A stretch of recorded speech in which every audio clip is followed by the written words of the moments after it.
வருகிறவர் நீர்தானா, அல்லது வேறொருவர் வர காத்திருக்க வேண்டுமா என்று அவரிடத்தில் கேட்கும்படி அனுப்பினான்.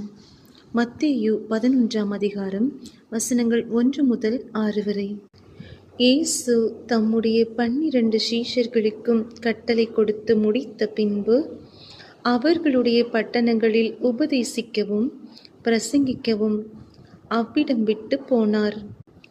அத்தருணத்தில் காவலிலிருந்த யோவான் கிறிஸ்துவின் கிரியைகளை குறித்து கேள்விப்பட்டு தன் சீஷரில் 2 பேரை அழைத்து, வருகிறவர் நீர்தானா, அல்லது வேறொருவர் வர காத்திருக்க வேண்டுமா என்று அவரிடத்தில் கேட்கும்படி அனுப்பினான்.